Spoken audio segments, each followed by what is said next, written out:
let's continue with our Kitzur. So with on the laws of Shema. So all right. So maybe at the end of the class, tell you very interesting halacha that I learned recently. Okay. All right. So. No, I apologize. Sorry. We finished Shema. The laws of Shemoneh Esrei, and then see if Siman 18 and see if number 3. Okay. So it says, one who is praying Shemoneh Esrei must be aware that the divine presence is facing him. As the verse states in Eicha 2:19, pour out your heart like Torah in the presence of the Lord. He should arouse his concentration and remove all from his mind any thoughts that disturb him, until his thoughts and his concentration become clearly focused on his prayer.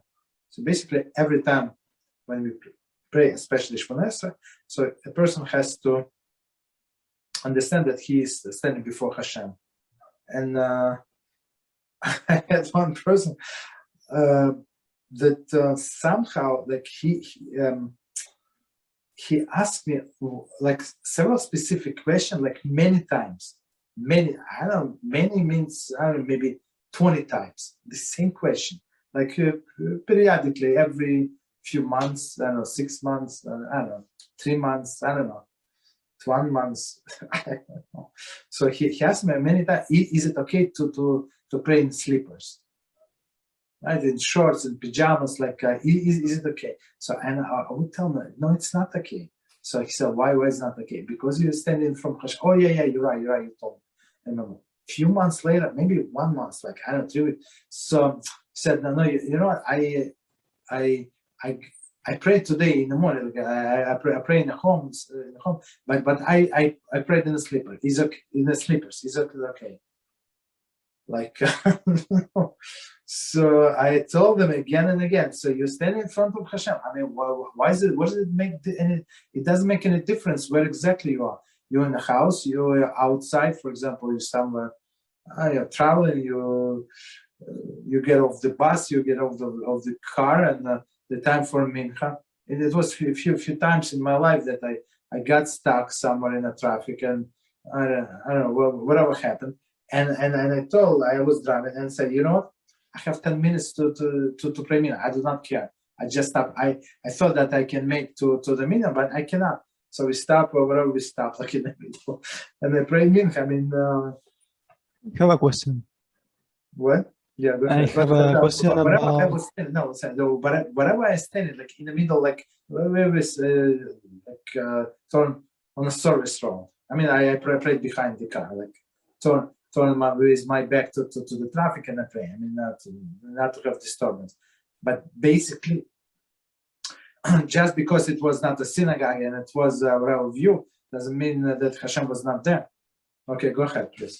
About this, I was wondering the other day if is there any requirement for dressing when you pray, for example, Shema, bedtime Shema. There is a requirement. Another requirement.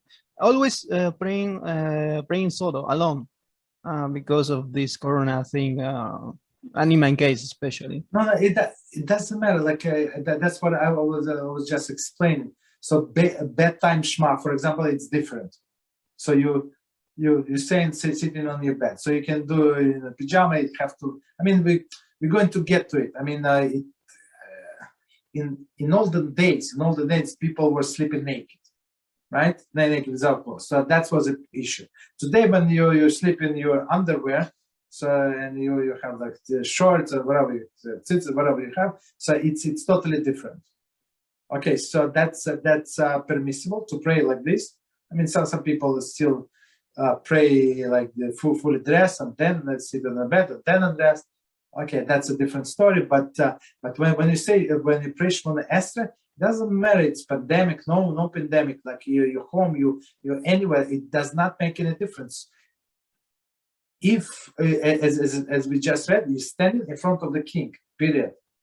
Doesn't matter what you are. He's here. HaShem is here. You understand? So it does not matter like in what situation you are. HaShem is there. For example, in the I was. Is it forbidden to sleep kind of naked today? No, it's not forbidden. No, I never said that. I mean, in underwear, of course. Is there any halakha forbidden? No. Well, okay, so there is a thing, right? So when you say blessing, for example, you say blessing, right? Your heart, which is hard, have to be separated. Yeah, it says in the halakha, your heart should not see your bottom, right? So it should be some kind of separation. So basically, in the olden days, when people were sleeping naked, right? So the guy could wrap the bed sheet around himself and hug himself. So and this would press the sheet to next to his body, and it's going to be separation. So today we have this this underwear, right? And this elastic is enough separation. So basically, your heart does not see your bottom. So, but if a person sleeps naked without underwear, right?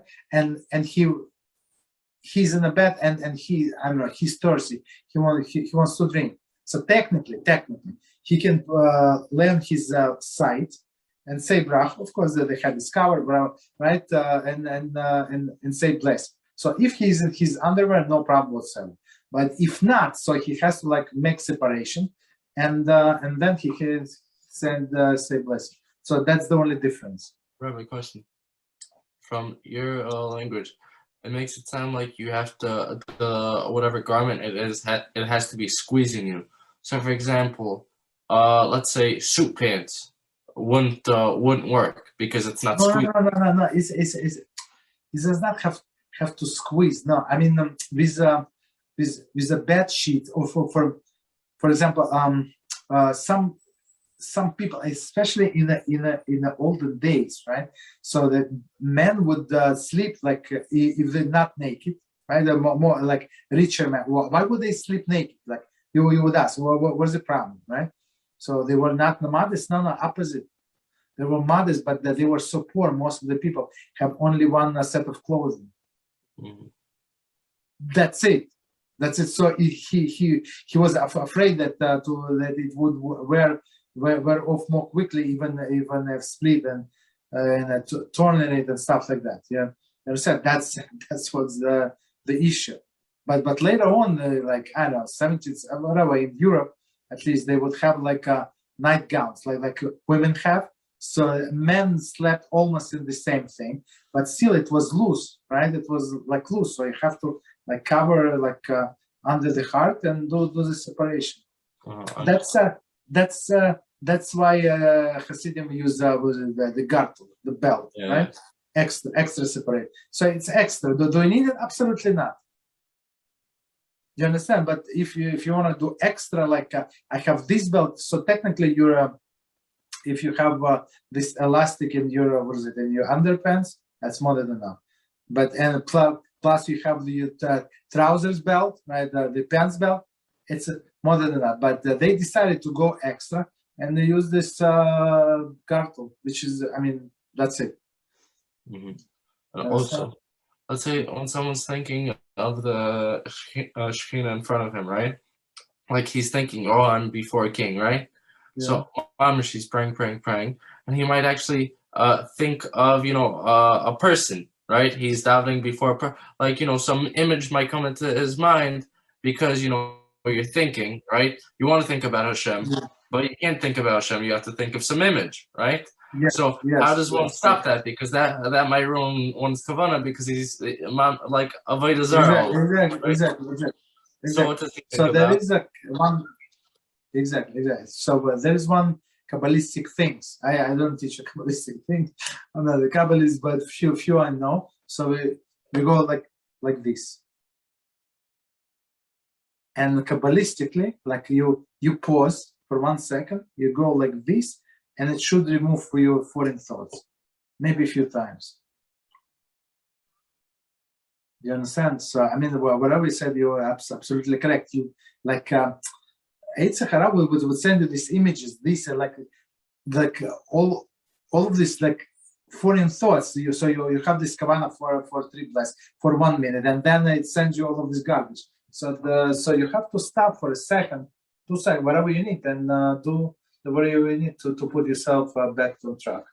So with your right hand, right? You do that? Yes, with your right hand, yes. Got it. So don't ask me how it works. I'm just sure. Okay, so all right. So he's an. So this guy with the sleepers. I mean, like after 10th time probably. Like after 1 year. After like I said, look, you asked me so many times. Why you asked me? So no, I remember. I keep forgetting. So that's I mean this person is an honest person. You understand? It's not like he's a liar and or he's not liar and he's not stupid.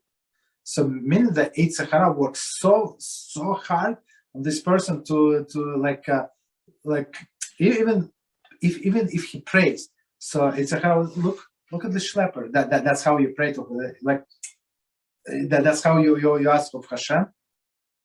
You understand? That would be his argument, Chas v'shalom. Okay, so continue. Okay, so he should consider that if he were speaking to the king of flesh and blood, and he will surely organize his words and beforehand, meaning prepare that you're going to say, and concentrate while speaking, so that he does not stumble. Right. So I mean, if you have this 1 minute audience with a king or two minutes, so you would rehearse I don't know how many times, right? So and you would not stumble. All the more so when speaking before the King of the Kings, the Holy One, blessed be He. He must concentrate his thoughts when praying before Him. For before HaShem, may His name be blessed. Any thought that a person has as revealed as a spoken word. And He examined all the men's thoughts. So he's that's a bomb, right? So Hashem sees our thoughts. So just because the person like spits out the words automatically is not going to help him much, right? If his thoughts are not there, basically, right? Some people like put the hands in a pocket and they hug themselves and do this with the hands and stuff. We don't. You would not put your hands like this, or you put your hands in the pockets when you talk to the king. Absolutely not. Right?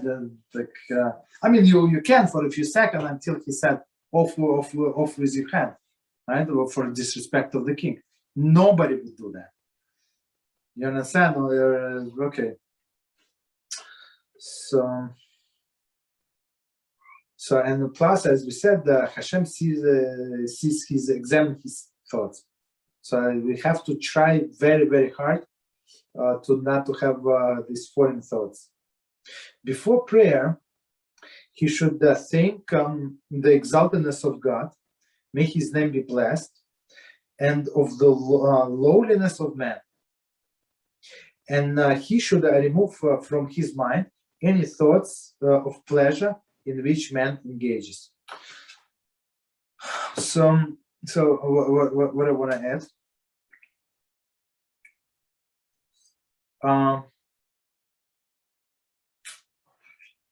Basically, when this is only a few minutes. The Shemoneh Esrei is not like hours or so. Like I don't know, 3, 4, 5 minutes stops. So try to concentrate on words. Here, now I remember what I want to say. So many people, as soon as they can read a little Hebrew, they switch to the Hebrew, and it's absolutely wrong because he cannot have any concentration, any kavanah, intention if he does not understand what's going on. And after you learn the words, by heart or almost by heart, you can gradually switch, but not before that. You understand that you always must know what what you're saying. Otherwise, it's like almost all in vain.